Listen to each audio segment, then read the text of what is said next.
Hi, Toby. Hello, good afternoon, good evening. Good afternoon to you. Yes, and a very good evening from India. Thank you. I most welcome on our live session, and I think I'll start with a brief introduction for you. Toby is a very well-known and highly respected specialist within the global pet food industry. He has over 3 decades of experience in the industry and especially in the production and sale for both dog and cat foods. And for the last 10 years, right, Toby, you've been a business development director at Fish for Pets. That's right. I joined Fish for Pets, which was at the time a very small business in January 2010. So it's a little over 10 years now. A little over a decade, right? Yeah. And also, as a manufacturing and product development specialist, you've always maintained a clear focus on animal welfare, is what we've read and heard. And of course, the interrelation between nutrition and health for animals. Mhm. Your contribution, of course, has been highly instrumental in being able to also take Fish for Dogs from an English based startup to it's operating now in 35 countries, right, including the Asian markets. Yeah, yeah, we've grown a lot in the last decade, and it's been a team effort. Of course, we have a great team, but yeah, it's been an interesting and successful period. Yeah, all good, Hmm. all good. Right. So And I actually got into the pet food industry quite by accident. In fact, uh, actually, as you rightly say, about a little over 30 years ago, I knew somebody who knew somebody who owned a pet food business, and okay. that somebody was looking for somebody like me, and so I joined. I think I probably thought that I might do it for a year or 2 years, and here I am, 32, I think, years later, still doing the same thing, kind of. In an Wow. industry that's changed a lot, but it's been great fun. It's been great fun. Awesome. And also, just to inform everybody, you have a family cat named Buttercup. We do have a family cat named Buttercup, who you may well see later, because she seems to have the astonishing ability to know when is a really bad time to walk across the front of the screen. So if you see her, I apologize in advance, but cats are cats. You can't keep them out. So we Absolutely. may see her later. Yeah. Absolutely. Okay, so that's great.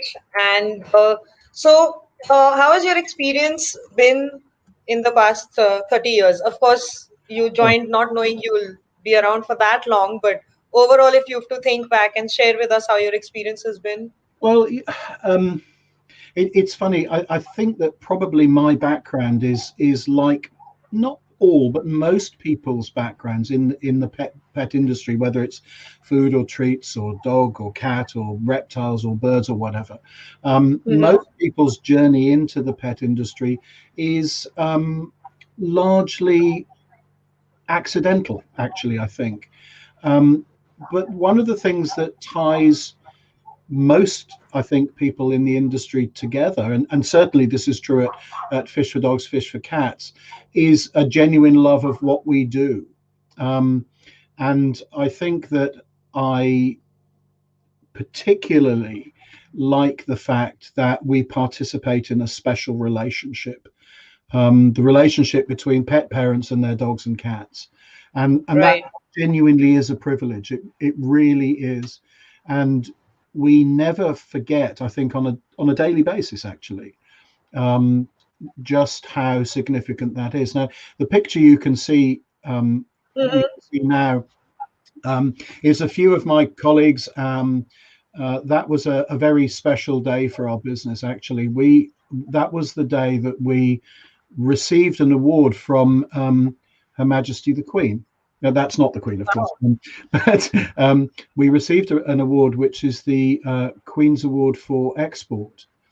And that's sort of like a knighthood for the entire business. It's a real, um, it's a mark of quality. It's something of which we are all hugely proud, and something that we treasure very, very dearly. The lady that you see on the left there is the strange honorary title called the Lord Lieutenant of the County, and it's her job to actually visit the industries and companies that win this. Not that there are many. Right. So this was a staff event, and two of my colleagues were lucky enough to go to Buckingham Palace to meet Her Majesty the Queen and receive the Wow. award, the actual award that we won a couple of years ago. And the other thing to note from that picture is that, you know, our dogs are with us every day at work. Yes.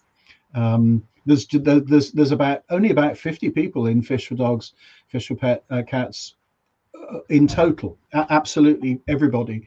There's a total of just about 4 dozen people. So a few of them are there. We're not a big company. We're a small company, but we're a caring company, and we do what we do because we love what we do, and it's how we pay our mortgages, of course. But it's it's a real labour of love, I think, for most of us. So Right. there's me in a suit, which is a very, if you can see at the back on the right hand side, there's me in a suit looking well, portly, I suppose, but it's an unusual day that you catch me with a necktie on. All right. But you seem to be pretty prepared for the award, to have received the award. Yes, we got the news about 6 weeks before it was made official. A very thorough process, incidentally. So there was a huge audit of our business. They looked at our environmental considerations. They looked at our product. They looked at our employment considerations. They looked at all sorts of things, and over a 7-year basis. So we had to demonstrate that we were as good as we are, and that it isn't just a fluke. This was an investigation into our business over really a long period of time. So to win the award on that basis is really hugely special, and I think we're all very, very proud of that. Right. Great. Okay, so and now we'll also jump, I think, to the topics that we've kept for the session today. Mm-hmm. Amongst all the food that people feed their dogs, we know that protein's good for them. There are different forms of meat and non-vegetarian food that's also fed to dogs. Why fish, Toby? We need some more insights on that. Like, why should we feed fish? Why is fish the perfect protein, if we can say so, for dogs? That's a huge question, and I think that it's a fair one, of course, because if I just go back into our history, Mm-hmm. 10 years ago, fish was weird. Fish was not a mainstream protein source. True. Now, as we all know, the global pet food industry is dominated by chicken Right. as a primary protein source. Soy as a protein source, a vegetable protein source, is very significant. Mm-hmm. Fish 10 years ago just was not significant. So Fish4Dogs did fish when doing fish was weird. Now Right. that's not the case. Now most, not all, but many manufacturers will have a fish variety. Quite often those fish varieties are not actually fish. They're 5% fish and 95% chicken, I must point out, but they have a fish variety. But the reason, to answer your question, Sonia, Yeah. that fish is good for us, is such a good thing for our dogs. And actually it's the same basic reason that it's good for you and for me and for the people watching today. I think Right. we all know that fish is good for us, and it's just a matter of fact that the basic biology between human beings and dogs is, in all intents and purposes, the same. So it's not much of a stretch to say that if it's likely to be good for me, it's also likely to be good for my dog, for my Oh cat. my God. And so the specifics are fairly well understood. So we can talk about the way that a protein chain is absorbed. We can talk about how digestible it is. It's interesting. The World Health Organization has global targets for the human consumption of fish because they understand the absolute relationship between human health and the consumption of fish, particularly oily fish. And they monitor the consumption of fish by human population. Oh. So it's interesting that that's a thing that's monitored. If you look at the human population that eats the most fish, and that's Japan, of course, where typically a human being will eat 600 to 700 grams of fish per day. That is the country that has the lowest rates of cardiovascular disease, the lowest rates of joint disorders like arthritis and rheumatoid arthritis.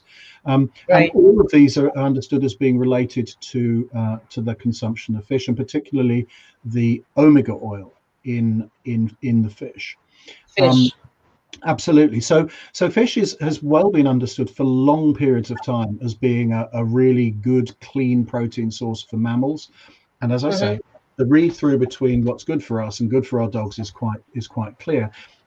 And that seems to resonate also with consumers. People understand that point. We know that red meats tend to be more saturated in fat, and fat can have implications for cardiovascular disorders, as well as obesity. And like every country in the world, really, obese dogs in particular are becoming more and more of a feature. It's reckoned that in the US and in Western Europe, between 30 and 40% of all adult dogs are overweight to the point of being clinically obese. Now that's a terrible thing. They're not healthy if they if you carry too much weight, everything suffers. Your joints, your back, your movement, your psychology indeed. So keeping our animals healthy is about keeping them the right weight as much as ever. All right. We have a question from a viewer, Shelly. She says, "Hey, I have two beautiful boys, both labs, and she recently started including raw." Okay, there. It's come up on the screen as well. All right. Okay. In their diet, yeah. Okay. Two beautiful boys, raw anchovy paste and eggs and boiled veg in their diet, and one of them is okay. Good fish of bindi allergen. Okay. The first thing I would say is feeding raw fish is really not a great idea, in my opinion. Very small quantities can be okay, but honestly, I would really avoid it.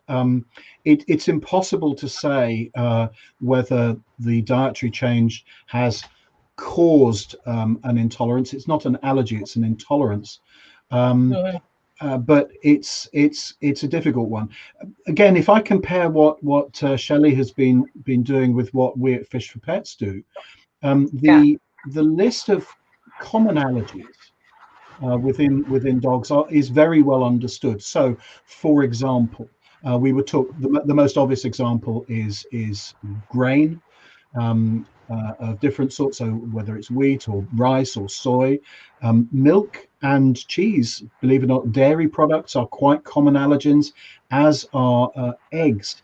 Some of the protein sources, beef, very commonly, chicken much less so, lamb to some extent. It's a mixture, but this is one of the things where Fish for Dogs really scores, because all of our recipes avoid all of the common allergens. Now, that doesn't mean that it will suit every single dog. Of course it doesn't. But it does mean that if you have a dog that is particularly sensitive, or like Shelley's dog has triggered some sort of response, then going to a simple fish-based diet with fish, potato, and pea, which is the carbohydrate source that goes along with the protein source, as well, of Mhm. course, as the vitamins and minerals that dogs need for healthy life, then that can certainly help alleviate those symptoms, and may well be a way of getting those two labs back so that they're right. One of the problems is that as with humans, intolerances are just becoming more and more common. Right. And again, once an intolerance has been triggered, sometimes it's actually quite hard to get back to where you were, even if you remove the triggering allergen. So it's kind of a good thing to move on from as quickly as you can. Yeah. Okay. Thanks. Now, we also have Atisha asking, can we give krill oil, fish oil, and hemp oil all on a daily basis? Wow, what you can, of course you can. I would sort of question why a little bit. So what is it? Krill, hemp, and what was the third one, Sonia? Oh, Krill sorry, oil, fish fish oil, oil and and, hemp oil. and hemp oil. Okay, well, uh, uh, krill oil. The simple answer is that all of our products contain enough oil so that you don't need to supplement. It's as simple Wow. as that. Now we use, in addition to the oil that's in the ingredients, of course, Mhm. we use a salmon oil as a coating on the outside of the food, because that has a very high omega oil content, and I would like to talk about omega oils in due course. So if your questioner is adding all of those oils, then I would question what she's adding it to. Because Right. if, for example, if a Fish4Dogs product, honestly, there's no need to add those. If you're adding it to a home cook, then there may well be, but I would watch out for bowel disorders, really, because too oily a diet will have the same effect on a dog as it has on you or me. Um, Right. Complete foods contain good quality proteins. And that mostly does the job. This is about good, regular, everyday feeding. And if you're doing that, most of the time, there's no need to supplement. Most of the Oh, time. she also adds, she says that I'm adding it to her protein home cooked diet, pork Ah, and some fish. Yeah, pork. Did you? pork and some fish. Okay. Um, mm, I don't wish to second guess this, but pork is generally not regarded as a good source for most dogs. It is really quite a common allergen. That's why you will very, very, very rarely find prepared pet foods, my kind of stuff, that contain pork. Pork is a real common trigger. Now, if your caller is getting away with it, that's great, and I'm not going to tell her to change, of course. Okay. It's also quite an oily meat. It's not a particularly good oil. It doesn't really help with skin.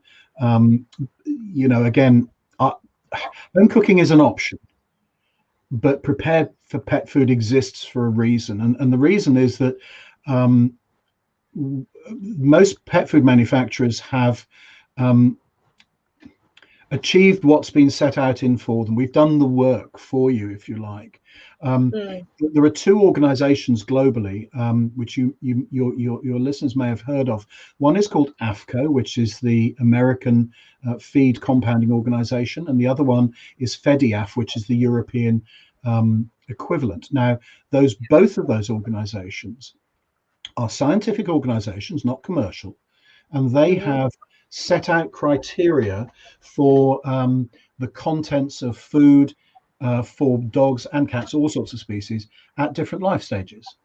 So they detail in quite careful level the amount of protein, oil, fiber, vitamins, minerals, and so on that a dog needs, Right. a range of those that a dog needs to maintain a healthy life.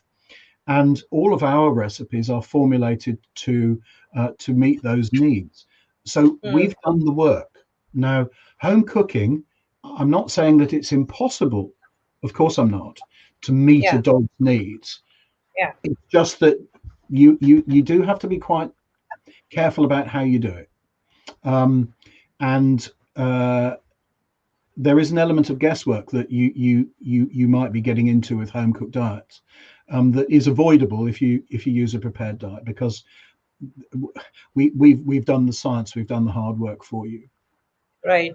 And she adds that she's also allergic to poultry and mutton, so she's not left with many protein options.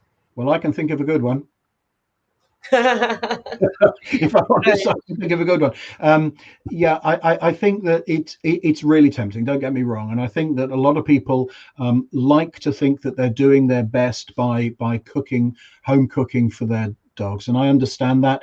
And we've seen in Europe the rise of raw feeding, where literally lumps of frankly eviscerate, normally, so things like turkey necks, are put down in front of dogs, and the dogs love eating them.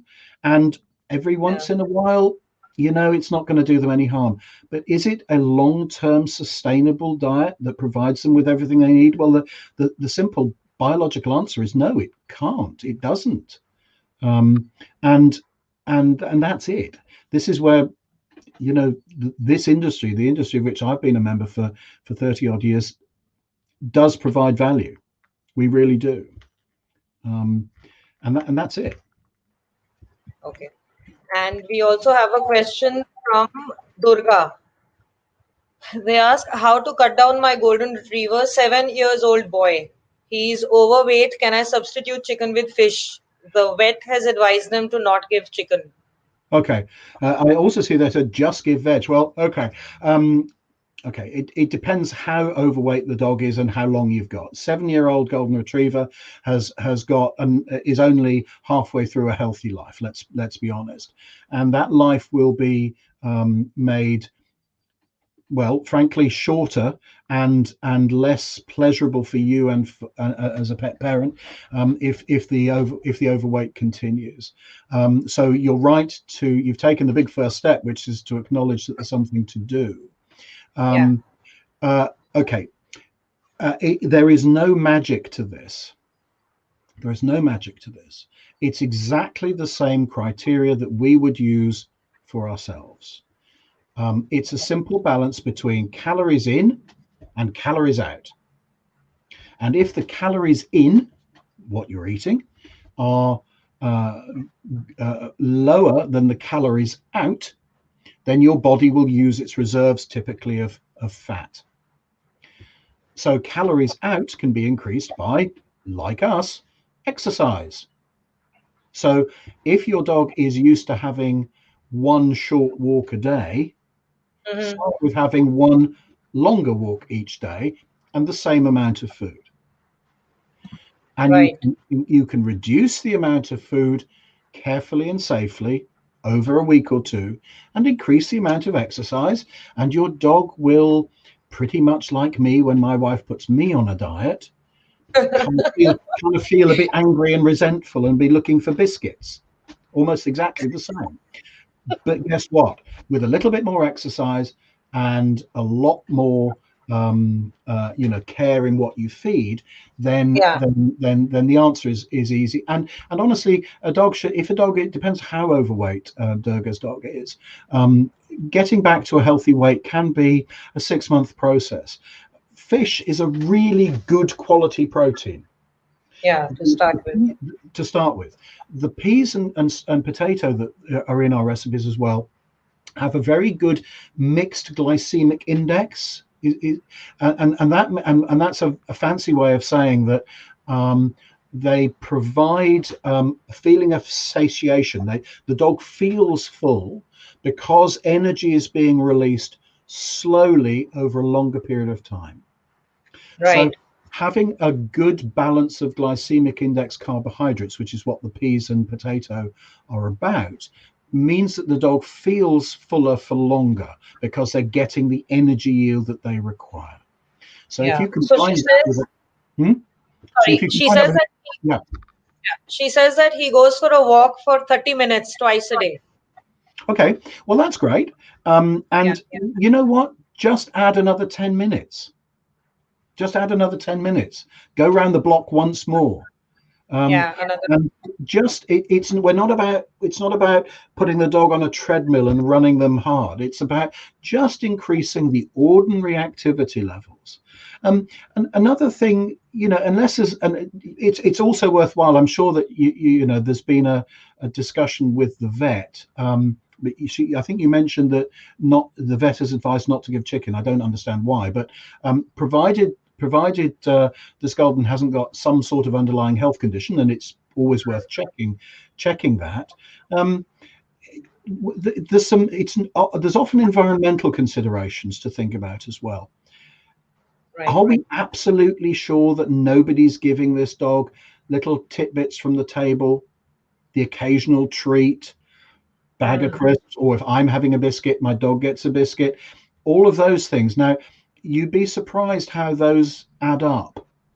I remember years ago, we did some research where we looked at the most common canine treats. In other words, the products produced as treat items for by the big multinational organizations. And the unifying factor with all of those, apart from the fact they were all very palatable, was the fact that they were all really high in fat. Now, the two things are very linked, of course. But the problem is that if you give your dogs 3 or 4 of those treats a day, that's the equivalent of a whole extra meal in calorie content. Now, if you imagine, instead of having 2 or 3 meals a day, whatever you normally do, you added a whole extra meal, and you didn't increase your exercise, you didn't increase your calorie consumption, you're massively overdoing it. Incidentally, just one point about that last question. The dog does need protein, not just vegetables. Vegetables won't give them a sense of satisfaction that I mentioned, because most vegetables, especially if you're talking about green leafy vegetables, don't have they have a very low glycemic index, so they don't actually provide satisfaction at all. If your caller changes to a fish-based diet, they'll notice an overall effect in health too, not just weight, if that's the objective. The feeding guides, incidentally, on our bags are a guide. It's the same as us. Nobody can tell me how much I or another 55-year-old man should eat. It's just we're all unique individuals. True. And you also mentioned a little earlier that you'd like to also talk about the importance of omega fatty acids and getting the right balance through. Absolutely. I think we've got a picture of that somewhere. The omega oil is something that omega-3 in fish is something that is a very well understood nutrient. Omega-3 and omega-3. Now, we all know that, as you can see now on here, fish is highly digestible. We know that it's low in saturated fats, and especially if you compare it with mutton or beef.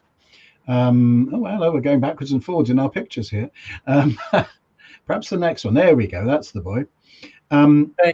Omega oil from fish. Now, this is omega-3 from fish, is kind of the golden bullet in a lot of this, because it functions in a very complex and unique way, actually, in the body, both of human beings and of course in dogs.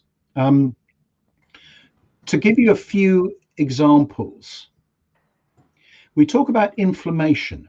It is an anti-inflammatory. Now, inflammation in this sense doesn't mean, if you bang your arm and you get a lump, that is inflammation, but it's not what we mean in this sense. Inflammation is about the way that cell bodies protect themselves, how they interact with each other, and having anti-inflammatory properties as functional on omega oils, which come from fish, of course, and that's another reason why we coat our products with salmon oil, and again why a previous caller mentioned krill oil. It it, it really helps the body protect itself. Now, there are numerous benefits. We talk about, one of the things that we often say at Fish for Pets is feed fish and see the difference, and we absolutely do, especially for if you for a dark coloured coated breed. So take a Labrador, for example, a black Labrador. I would pretty much be able to guarantee you that if you put a Labrador onto Fish4Dogs, within a month, at least within a month, that dog will just look better. And generally speaking, if a dog looks better, it often is. This is because omega-3 stimulates the sebaceous gland. And just to tell you, if my hand is the skin of the dog and my finger is a hair, roughly where my knuckle is where the sebaceous gland is.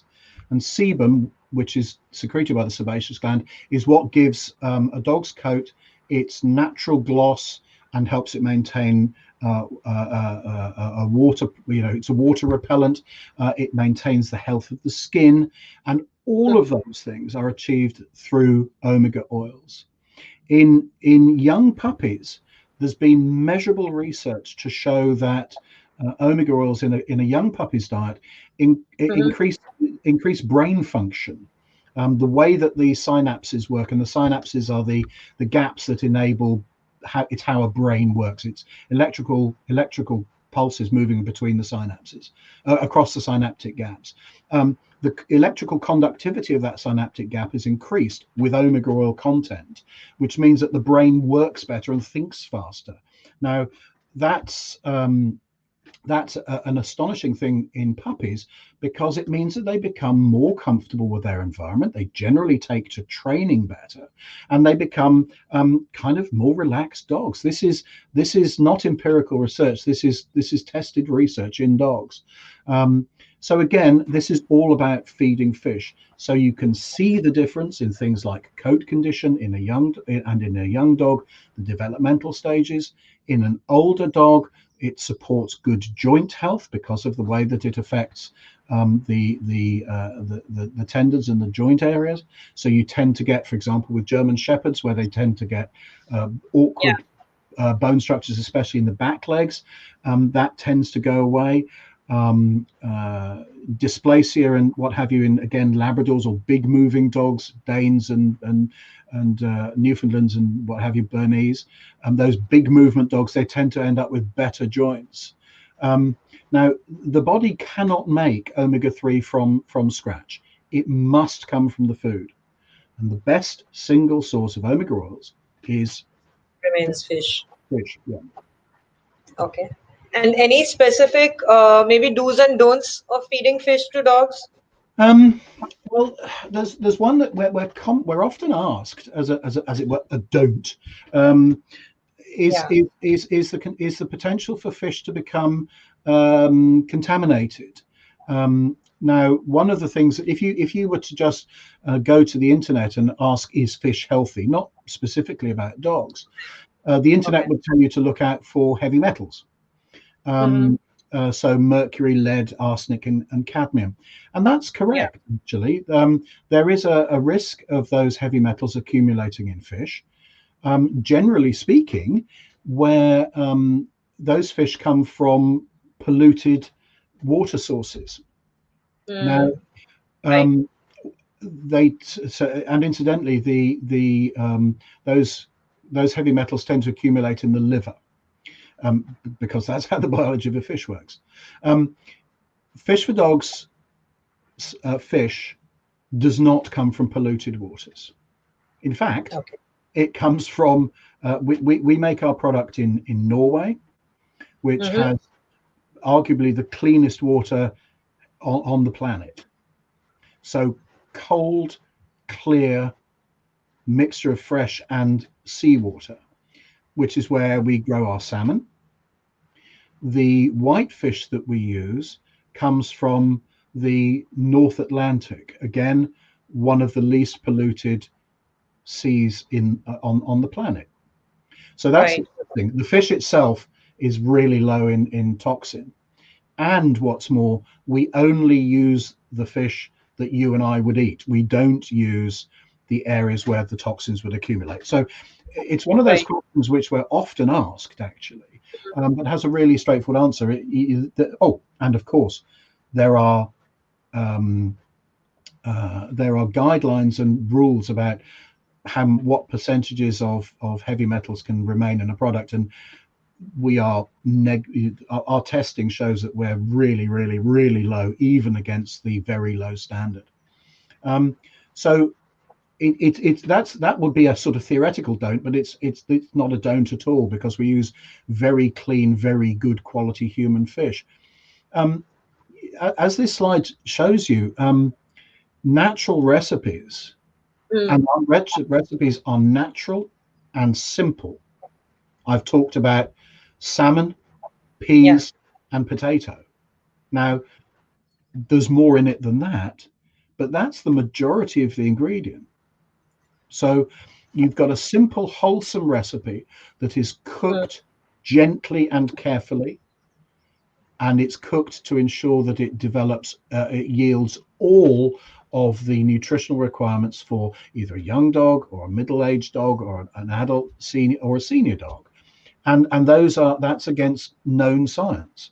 So we think we know what we're doing, and certainly that's what our customers tell us time and time again. And as I said at the beginning, that's what keeps people like me doing work like this, because we actually do care. Um, Yeah. and honestly, Sonia, it's, I'm sure you're in the same boat on this.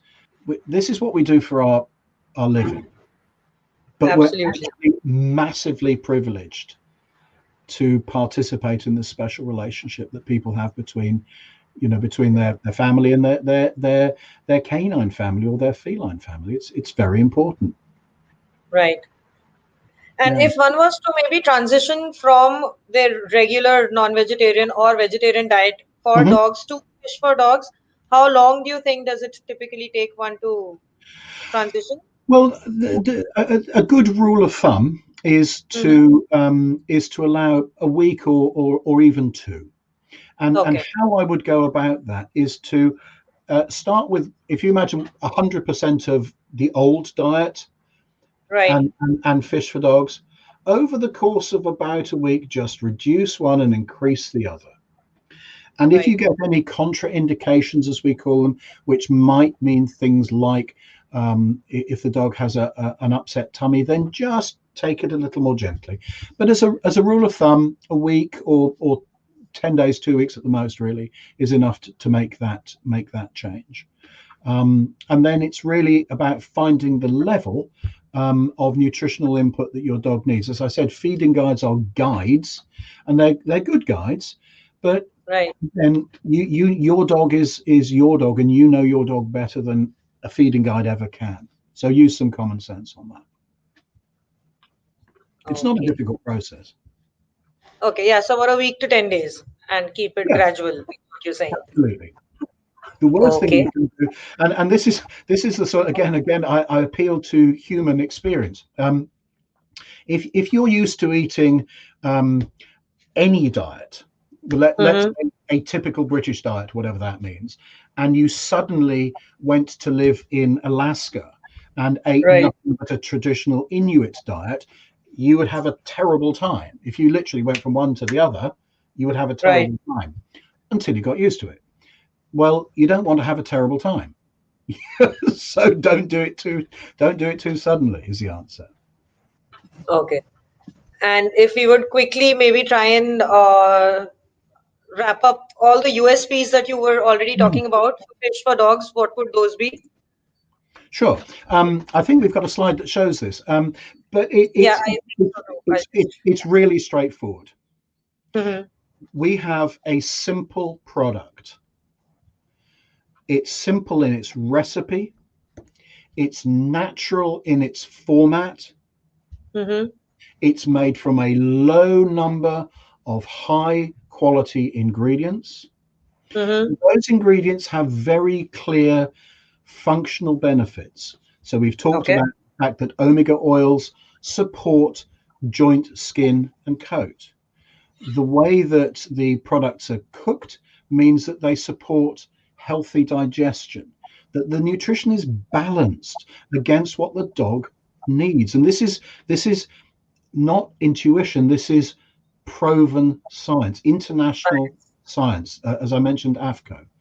They Mm-hmm. avoid the allergens that sometimes come about with grain or with chicken and other meat. So you're taking away the negatives and highlighting the positives in a fish for dogs diet. We know that the fish diet will help with brain and inflammatory problems. That can come out with eye and heart development, and we know that it's good for skin, joint, and coat in especially coated breeds. So over the years, we've helped thousands of dogs just maintain a healthy life. This isn't about medicine. This is about everyday healthy feeding, Right. and that's really it. I don't know, Sonia. I think we sent a short video of Yeah.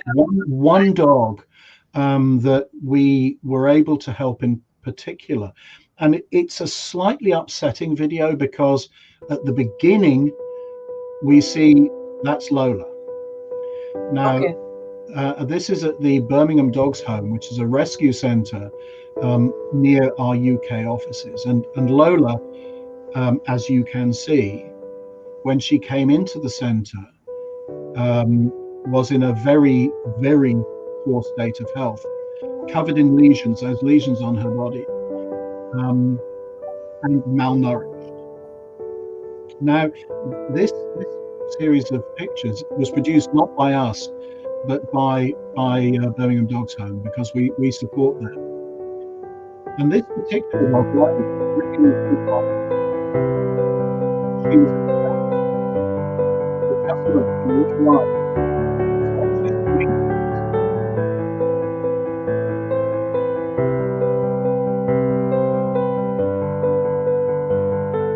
There you can see after a few weeks, all those lesions are gone. She's starting to grow back properly again.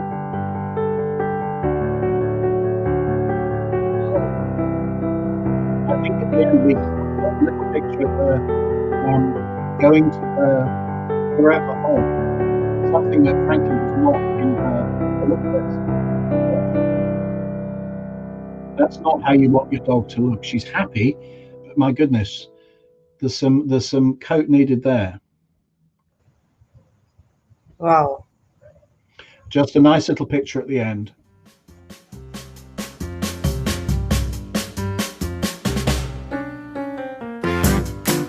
Oh, wow.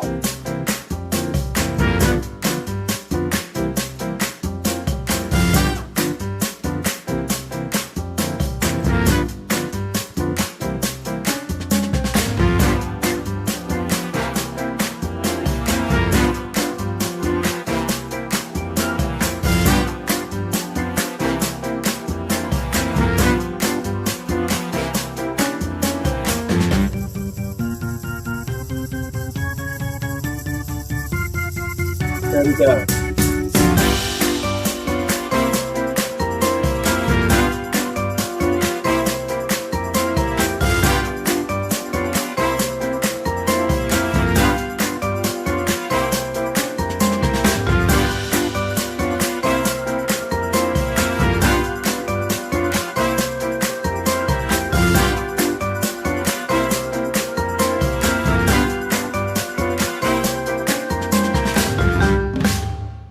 Wow.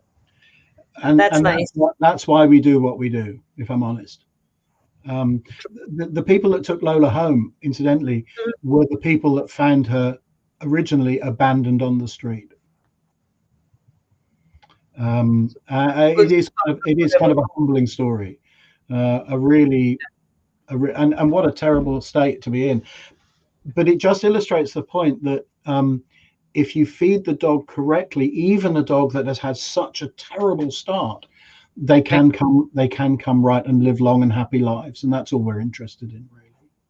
That's all we're interested in. Great. Thank you so much, Toby. Okay, one last question. I think we can still take this one. Okay. So asks how to boost bones. Does Fish4Dogs or fish help boost bones? It's a slightly okay. Boost bones. I presume that we're talking about bone growth in a Joint puppy. health and bone health. In a puppy. Okay. Yeah. The simple answer is no. There's no such thing as a way of boosting bones. It's not true. But having the correct calcium and phosphorus level and protein as a building block, of course, is what calcium and phosphorus together are what build bones, as well as muscles, teeth, and so on. So having the correct proportion of calcium and phosphorus in the dog's diet, again, we come back to this question about this is science. And if you're looking at that in a puppy, then puppy foods have higher amounts of calcium and phosphorus and protein, because the dogs, when they're growing, are protein greedy, if you like. Certainly the need for protein reduces as the dog gets older. So the strict answer to the question is no, there isn't anything that boosts bone growth any more than muscles or tendons.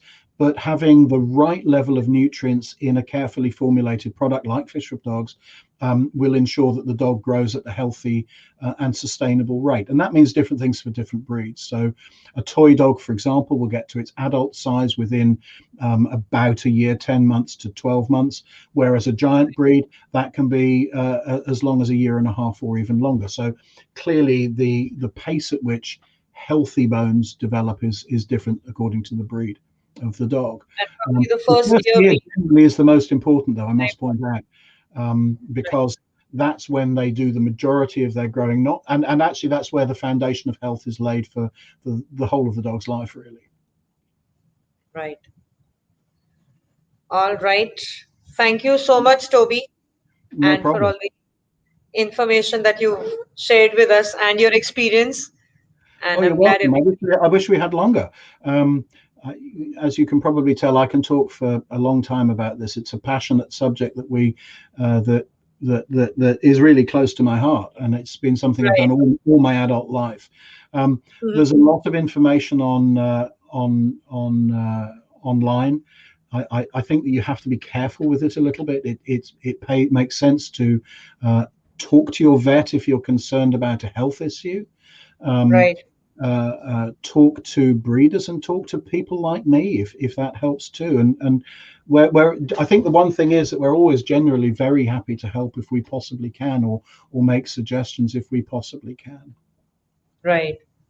All right. And okay, Somnath also asks which brand of dry food is best for golden retrievers. Well, I've only got one answer that I can give to that, of course, and I would say that Fish4Dogs is great. And if I had to pick a particular one, yeah, amongst Fish4Dogs, maybe which one? Amongst the Fish4Dogs one, I would go for probably the large bite whitefish. Large bite because Goldens particularly like crunching up food. It really they enjoy that physical process. And the whitefish is a really good starting point. For variety, once they're used to that, making the switch to either the salmon or the sardine variety is easy. The changeover can be much easier. And for a coated breed, and obviously Goldens often have a dense, heavy coat, you'll really see the difference because of the effect of omega oils coming through from the salmon oil that's in all three of those products. So that's where it'll be, and keeping them nice and supple, and having, because they're quite a big moving dog, a lot of strain here in the shoulders if you're not careful. So the omega oil can support that over time, and it's good to keep that going. If you've got an older dog that is moving a little more stiffly, sometimes it can be useful to add a small amount of salmon oil that we also sell as a supplement. Generally speaking, it's not necessary. As I've said several times, this is about everyday regular nutrition. If you feed the right product for a long period, you avoid a lot of the products. For dogs that need extra support, however, it can be useful to add a small amount of salmon oil, Mhm. just to give them that extra little boost. Right. Okay. All right. Thank you so much, Toby, for taking the time for sharing your knowledge and experience with us. You're I'm very sure welcome. we all know a lot more now about how fish is good for dogs and Thank you. the story of fish for dogs. Thank you very much indeed. It's been a real privilege to join with you today. I've enjoyed it very much. Thank you. Thank you so much. All right. Bye. Goodbye. Goodbye. Bye.